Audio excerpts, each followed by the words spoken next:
Ladies and gentlemen, welcome to the Loretta McNary Show. Ladies and gentlemen, please give a warm welcome to your host, Loretta McNary. Hi everybody, I'm Loretta McNary. Thank you so much for tuning in to the Loretta McNary Show. And you know, I love when people are in the neighborhoods and in the communities all across the United States and Memphis, Tennessee, doing something for our youth. Then I got to tell you about it, and I got to tell it really, really good, because I want you to get involved and to take your hat off to the people that are really making a difference. Less work for some people that don't want to do anything, but I don't know that many of the people that don't want to do anything. I really don't, Ladell, because most of the people I know and hang out with, they're all doing something. So we're going to encourage those who aren't how to get involved. Welcome, President and Founder, Heal the Hood, Ladell Beamon. How are you? I'm doing real good, and then you've been in such an animated mode this evening, so you brought up the other side of me, so we only got a few minutes. But I don't get to see this side of you, because when I see you at your events and you're at your press conferences, you are so serious, so I didn't even know you could do laugh or anything. Yeah. You are, because you like, I'm with the children, you don't take off work, you're so focused on the youth in this city that it's crazy. As you say, and I've been saying this since our last interview, it's bananas. Yeah, it is, and it's just a challenge out there to actually do what we have to do. And sometimes, you know, things get so serious. I mean, believe it or not, if you come to one of our rehearsals or come to our Bible studies, I mean, it's on and popping up in there. But we try to keep it real relaxed to kind of balance a whole lot of different stress and pressures to what we're doing as far as trying to heal the hood. Okay, let's kind of back up, because we just jump right in there. Some people don't know about, and I'm sure it's not that many, because you've been on every news station and everywhere talking about Heal the Hood and bringing Master P here and having all these functions and trying to get 106 and Park to Memphis, Tennessee at the FedEx Forum. So we're going to talk about your organization. How did it get started? Because I heard you were doing this even way before the cameras were around. Yeah, wow. Well, I can actually start. I try to tell people ever since I can remember. I've been popping my collar. Okay.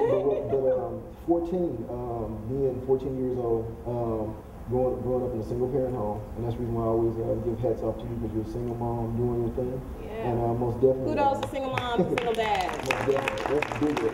But growing up in that household with my mom and grandmother, there were a lot of different things that I had an opportunity to get involved with when I was in the quote-unquote hood, you know, as people try to say. But growing up in an area where people were selling drugs, and all the people that were with us or grew up there with my age, everybody went to jail for drug trafficking and gang banging and everything, except for about 3 of us. And from that moment, when I was 14, you know, I was, and you're probably the only person I've ever given this interview, this portion of it. But I was 14, and we were teaching kids in the neighborhood karate, you know, under my grandmother's carport. And we were doing a lot of different things, trying to instill into youth the power of positivity, just the power of just having Christ available in their lives. And so, technically, Heal the Hood started 2007, I believe. We did the movie premiere at the Peabody Place. It was April 21st, I believe, because that's the anniversary of Columbine High School. And I can remember us being on the red carpet there with all the inner city kids that were actually in their formal dresses and tuxedos, going into a movie theater that starred them, that sold out every showing. And then the manager actually had to open up another showing to actually catch the overflow. And since then, we decided. So what was that about, though? What was it? It was featuring them. What was it about? The movie was, you remember the self-destruction, back in the day they had the self-destruction message where they got KRS-One and all these different rappers together, and they were rapping from the East and the West Coast, and they came together and did a whole big Stop the Violence campaign. If you say so. Because you haven't until you said the rappers came together. I was like, okay. Remember Michael Jackson, We Are the World? I remember that. Okay, that's where we started. We took a concept when the violence was spiking so much. We saw there was murder for every day of the new year. It was January 11th. I remember sitting down watching the television. And when I watched the television, I said, wait a minute, something needs to be done about this. And God started dealing with me, and I started writing the song Heal the Hood. I started writing the anthem. And from the anthem, there was kind of like a We Are the World type anthem. We planned to do like a music video with it, and it grew from a music video to a hip-hop component with dancers and rappers. So you're young at this point. You're younger than you are now. So how did you do this?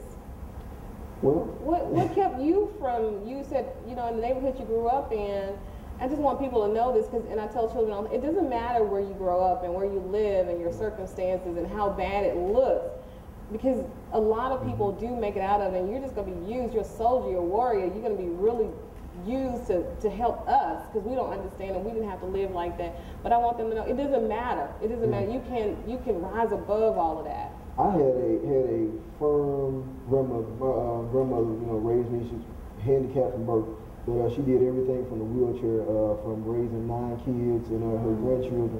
And I was a kid. I had 2 other cousins that were with me that would come over to the house to spend the night, but they would stay the whole summer. But they had options, because I stayed at the home house with my mom and grandmother. So if they got in trouble, they could call their mom and go home. Right. But see, if I got in trouble, I get, you know, beat all the time. Right. And then so when I was there, you know, you had a little flashback. I saw your hand. I guess you know, my grandmother hit me with a big sled. She hit me with a big sled. Well, you don't want to say all that on TV. She spanked him and put him in timeout. But you know what? But I learned, you know, beat them and they shall not die. No, don't take it. But you know, we literally. But they want you to die. I wish you was dead. I used to think that too with these parents. Like, I'm doing this because I love you, right? But literally, we had stirred up, and, you know, it wasn't abuse, but it was a good beatings back then that you can remember. The good beatings. The good beatings. You remember everything was a beatings, that they would whoop you and they would talk to you at the same time. Remember that they would beat you and say, "Don't nod," and told you, and they keep whooping, and they had a song that went to, it's like they were rapping. That's where rap originated. They had a beat and they'll be mamas are the original rappers. And we could beat and talk. You know what? You're crazy. You are so bananas, and I'm loving this because you are really sharing something really deep, though, and we can find humor in it. But I'm sure at the time it wasn't near about as funny as it is now. But we're gonna take a break, and we're gonna come back and talk more with Ladell Beamon, president and founder of Heal the Hood, and we'll tell you what that means when we come back.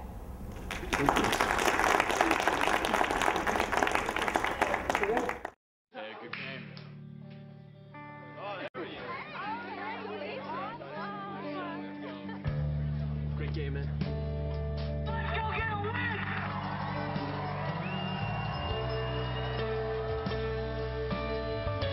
This year's MVP goes to Jake. Take steroids and eventually everyone will see you for what you really are. A fake, a fraud, an asterisk. Don't be an asterisk. In 1990, in Severn, Maryland, the daughter of a clergyman was discovered by a music industry insider while pumping gas at a service station. The odds of her getting signed and spending 11 weeks at #1 on the U.S. singles charts? 1 in 19 million. The odds of this former church choir singer going on to sell 40 million records? 1 in 15 million. The odds of the same woman winning 6 Grammy Awards and starring in 2 Broadway plays? 1 in 75 million. The odds of this musician and performer having a child diagnosed with autism? 1 in 150. I'm Toni Braxton, and I encourage you to learn the signs of autism at autismspeaks.org. Early diagnosis can make a lifetime of difference. There are moments in your life when you think about what defines you. Mine was the moment when the doctor said autism. And I can remember the tears in her eyes. And, you know, you think, well, he'd be like this for the rest of his life. Is there anything that I can do? Will there ever be enough that I can do to help him? What do you do next? There is no cure. There is no game plan. No one tells you what to do.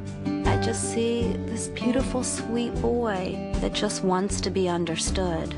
You could just tell by his eyes. He so desperately wants to communicate with you. You really wonder when you see him sitting in a chair by themselves. Are they happy? Are they sad?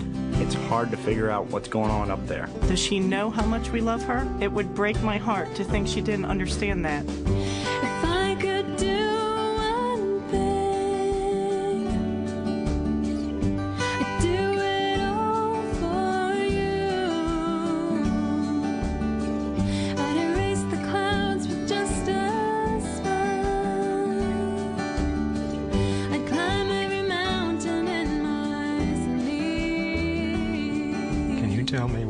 that is what I'm supposed to be doing, because I don't know. I just pray that it is. As a parent, you're expected to have all the answers. But when your child has autism, there are often very few answers to be had. That's why tens of thousands of parents across the country have come together online to give researchers the insight they need. It's called the EM Project.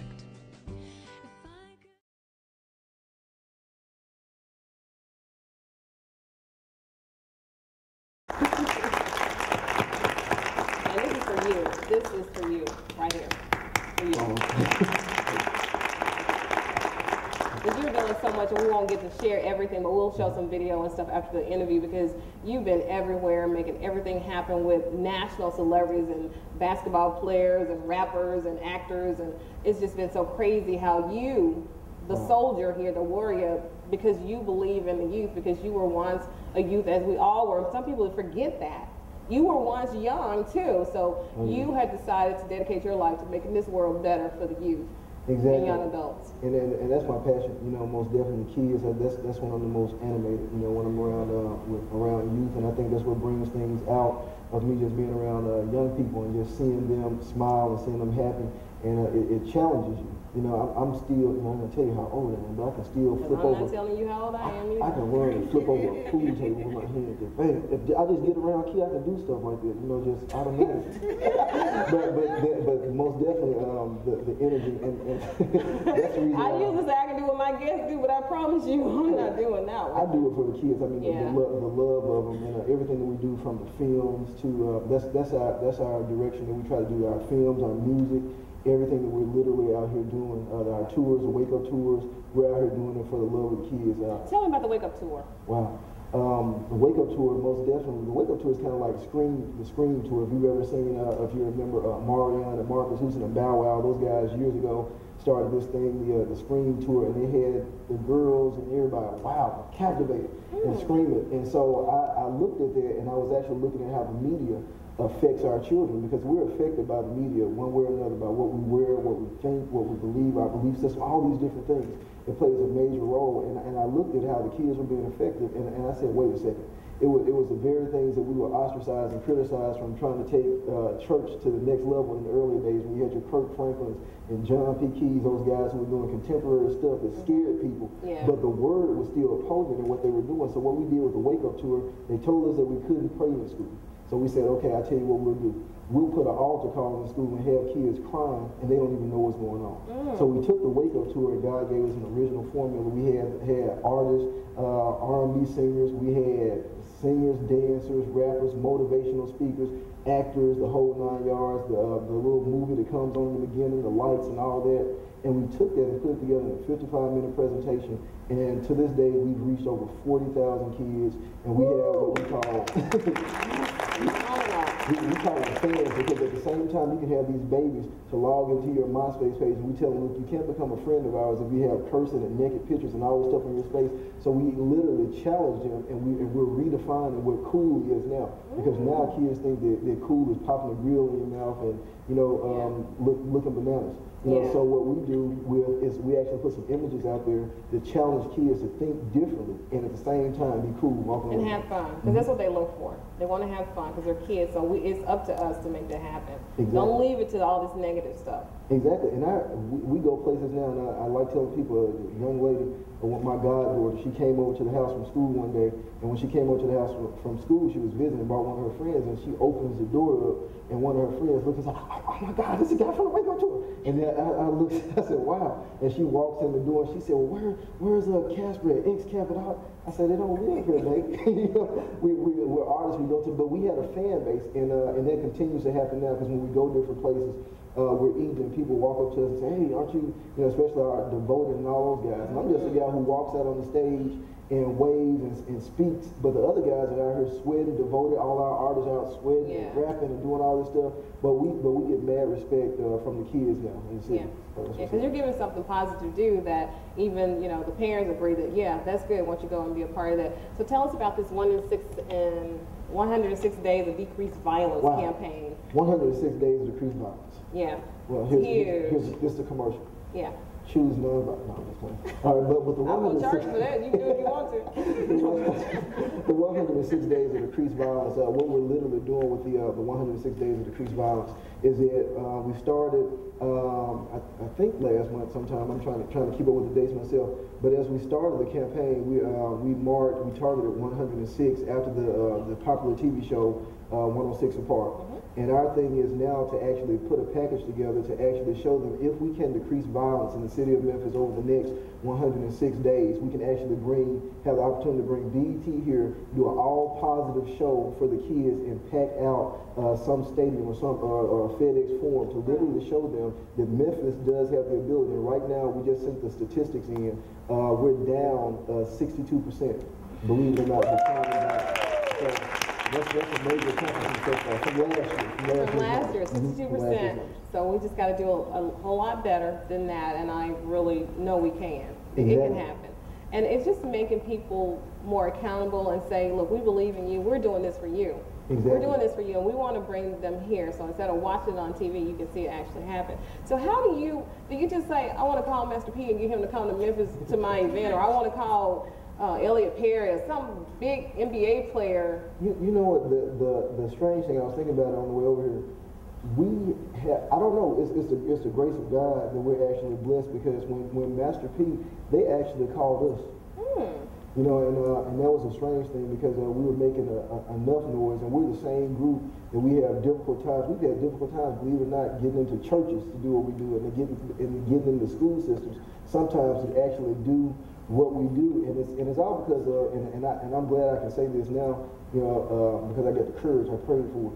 But I mean, you literally have the politics and the different bureaucracies and stuff that actually goes on.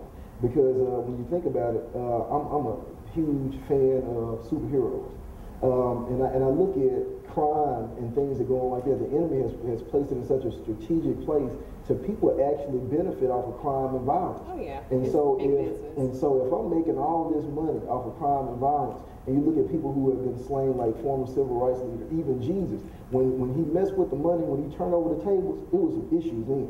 It was already other issues, but when he met, they said, surely this man, he got to go, because he's messing with the system of the way that people literally make money. And when you come in with a hard message of truth, you have to be expected to run into some type of opposition.